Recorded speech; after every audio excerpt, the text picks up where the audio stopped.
Hello everyone, this is Dr. J. Welcome back to the channel. I got a special episode for you today. We're going to review 3 of my most popular videos. These videos in the past, as you probably already know, my early on videos, I did not narrate or speak. And I just put some music on because I was very uncomfortable with my voice being out there on the internet. But now that I've narrated some and I've had some positive feedback, I figured I would put these back on there with some narration. This one here is my single most popular video. It's over 10 million views, which really surprises me. When I started my channel, I started it for the purpose of showing some patients some of the procedures that we could offer. And if you go back and look at some of those early videos, it's some sinus procedures, chronic rhinitis, runny nose procedures, ear tube placement, eustachian tube balloon dilation, and then there's some kind of shock and awe polyp videos. If you like those, feel free to go watch those. They're not monetized because YouTube says I can't. But if you like that kind of stuff, feel free to go check out some of those early videos. But this one here, total obstruction, I get into the ear, I clean up some debris, keratinous debris, mixed with a little bit of wax, and once we're able to peel back that first layer, this huge plug migrates out with my microsection. And once we get it out, you're like, whoa, that's a huge plug. Oh, my goodness. But then you look back in the canal, and it just keeps coming. The entire ear canal was completely full from the outside to the inside, front to back, top to bottom, side to side. It was all full. And because it was totally full, as you guys know, the skin has nowhere to migrate. My most recent video, I narrated and talked about how the skin in the ear canal can be inhibited as it migrates from the eardrum to the outside of the ear canal. And that's true in a case of a bad cerumen impaction. And it can dry out, it can stay moist, it can become infected. In this case, it tended to dry out a little bit. And this is, I believe, the last big chunk that's coming out. And you could see there just behind this piece of cerumen that the eardrum looked fairly healthy.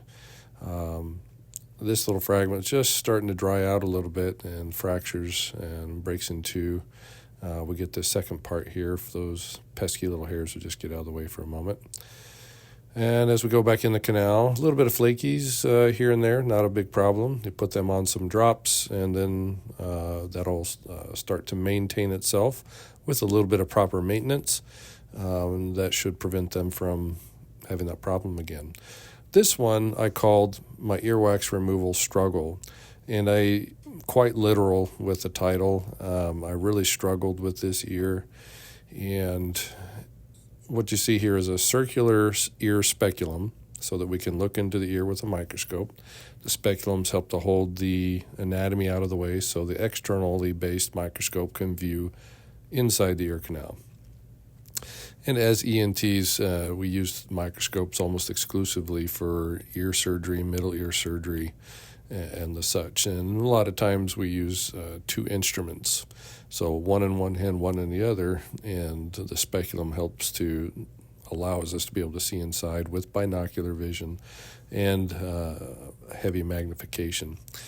And you see the ear canal is oblong in shape, so a round speculum doesn't fit very well or very deep into a oblong or crescent-shaped ear canal. The outer part came out pretty easily. It was like a little bit of frosting on top, if you will, but the cake, or the bigger part of the plug, is still deep in the canal. Now, this ear canal is what we would call a tortuous ear canal, or lots of bendies. So the anterior or front towards the nose would be to the right, and the back of the head would be to the left in this scenario. So the oblong shape top to bottom would be the finer points of the crescent shaped, or the sharp points. And then so what you see to the right here is the anterior overhang.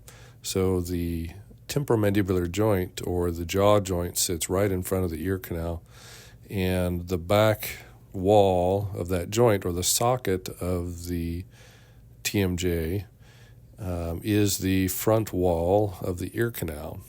And if that's really prominent, the ear canal can thus be made just a little bit smaller. It doesn't develop into a nice round and open canal. Here I am. I've been using a smaller suction just because of the space to work with, but I wanted some more power to my suction, so I upped my game. I went to a number 7 Fraser instead of a number 5 Fraser, and the bigger the suction, the bigger the suction power. I am able to get some debris off using this method, but still I'm able to play with the top part of it, and then it doesn't want to move deep. So as the ear canal goes deeper, it bends around to our right in this video, and then back again left as it gets further back towards the eardrum. I go ahead and apply some Colace at this point. The goal would be, the Colace acts as a lubricant the same way that virgin olive oil would, or mineral oil, coconut oil, avocado oil. Those are all great. Johnson & Johnson baby oil. And then the goal would be to just lift up that plug just enough and get that wrap of keratinaceous debris or epithelium broken free from the rest of the ear canal. As you guys know, the ear canal will shed its skin, and in this scenario, if there's a big wax plug, you could, over time, potentially develop a keratosis obturans of several different stages. Luckily for this patient, once we do get it out, there was no deformation or erosion of the ear canal wall itself. It's just a really, really tight ear canal. Now, if it would have been left to its own, yeah, eventually it could turn into that. Now I'm fast forwarding the video here just to speed this process up, but we're gaining literally millimeters at a time here. And I think I probably spent a lot of time with this patient in the office. I usually only have about 7 minutes per patient on average. A new patient, I'll take a little more time. A quick checkup on a patient may only take a few minutes, but I average about 7 minutes per patient, and I'll go through about 40 patients in a day. In a month, I'll probably, including operating room time, probably 400 to 500 patients in a month. And this one, I think we had to work on it a little bit, come back, work on it a little bit, come back. And then they, if I remember correctly, they stayed after, and I left the clinic open just so I could work on this one patient because they just needed some more time.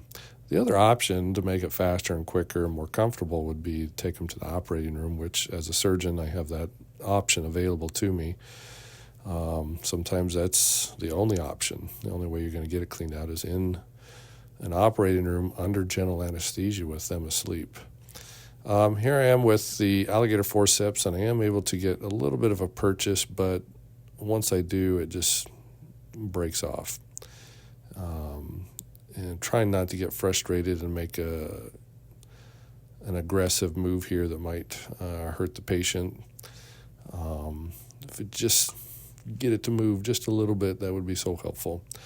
Here I am with a right angle. It's probably my last option of getting really deep into the canal with the instrument.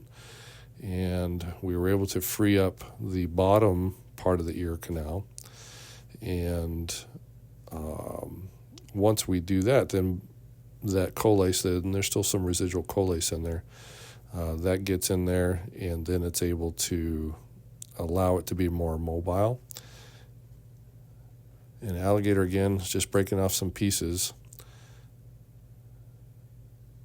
And every time you grab it, you're like, this is the one. Yeah, nope, this is the one. Nope, now we're going to get it out. Nope.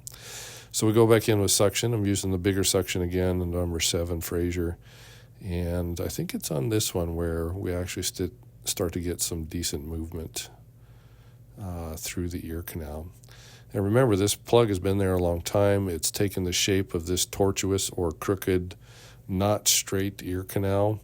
And so as we're pulling it out, it's having to reshape itself as it's coming around those corners and those bends. There's some natural bends in the ear canal. There's an outer one and an inner one. And if those are real aggressive, then and the ear canal is oblong in shape or narrow, then that can create these types of problems. We just about got it out here. I'm going to remove the speculum here in just a moment. And here's the great part. We see that it's migrated all the way to the outer parts of the ear canal. Now with just a little bit more from the suction, and here it comes. The perfect shape of the ear canal. So it's almost wafer-like. That's just how the ear canal is in this patient. I didn't get a last shot into the ear canal. Since I've made this video, I definitely always try and get the shot of the eardrum at the end, but on this one I didn't. Sorry about that. Now onto my last video here, and if you're still with me, great, thank you very much. This one was my very first earwax removal that I uploaded. Now before this, I had maybe 19 subscribers, but once I put this video up, all of a sudden it got really popular. I started gaining subscribers and views, and before I knew it, this video here had 250,000 views. It just really surprised me, and I said, oh, that's what people want to watch. So I started putting up more earwax cleaning videos, but this is the one that started the rise of this particular channel. This person, obviously, I'm looking into the ear canal without a speculum. This person has had a procedure called a canalplasty. That means that we surgically altered the shape of the ear canal for better maintenance. This person had mental illness and could not maintain or take care of themselves, and therefore had to have frequent debridements. Fortunately, they were very cooperative and would be able to sit still for me and tolerate this type of cleaning. That was the patient's left ear. This is the patient's, that was patient's right ear. This is the patient's left ear. And you could tell the two ears were not the same at all. The other one was very dry and flaky, almost a cornflake style of earwax, and this one is very moist.